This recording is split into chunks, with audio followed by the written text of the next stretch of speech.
Look at this building, and this one, and this one.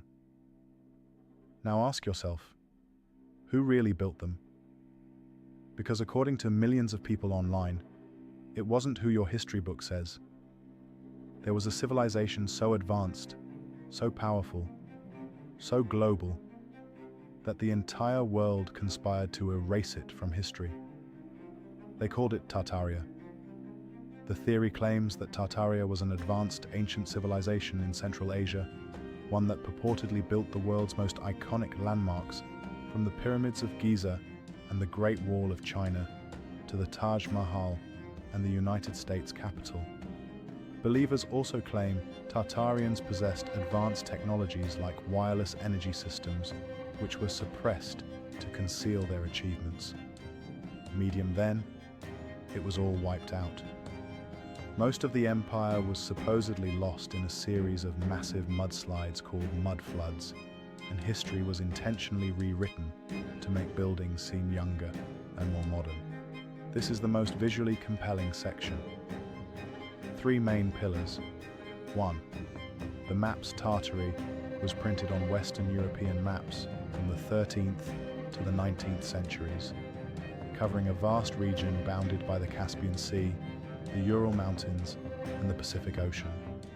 To conspiracy theorists, this is proof of a real, recognized empire.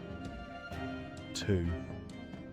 The architecture adherents point to demolished buildings like the Singer Building, the original New York Penn Station, and temporary structures from the 1915 World's Fair in San Francisco as actually being remnants of Tartaria. Sumptuously styled Gilded Age buildings are frequently cited as having been really built by the supposed Tartarian Empire. Wikipedia 3. The buried buildings proponents point to buildings across the world with architectural elements like doors, windows, and archways submerged many feet below ground level as proof of a mud flood burying an older civilization.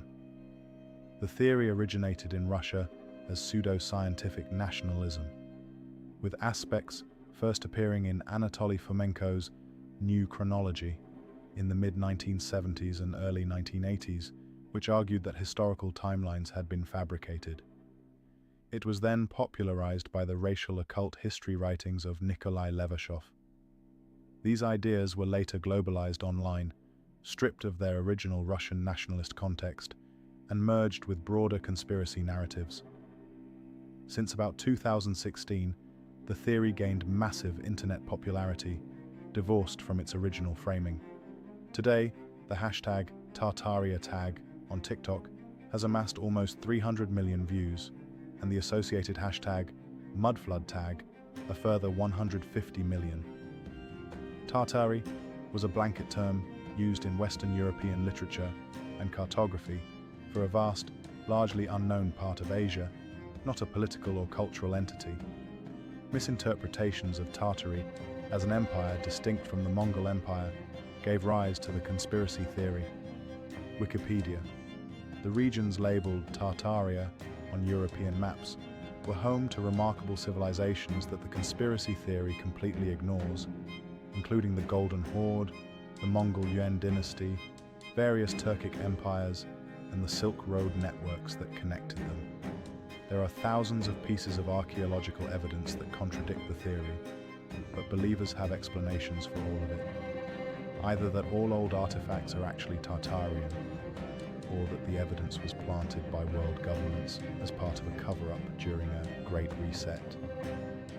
This is the most interesting part for viewers: the psychology.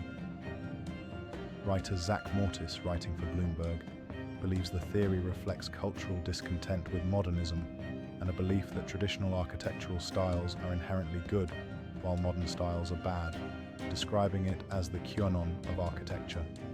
A 2022 Journal of Digital Humanities study found that conspiracy theories like Tartaria foster a sense of community among believers who bond over shared skepticism of official narratives. In many cases, Tartarian interest groups present themselves as inquisitive and free-thinking.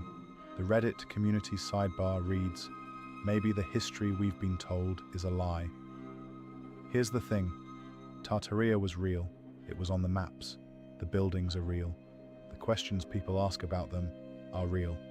What isn't real is the empire.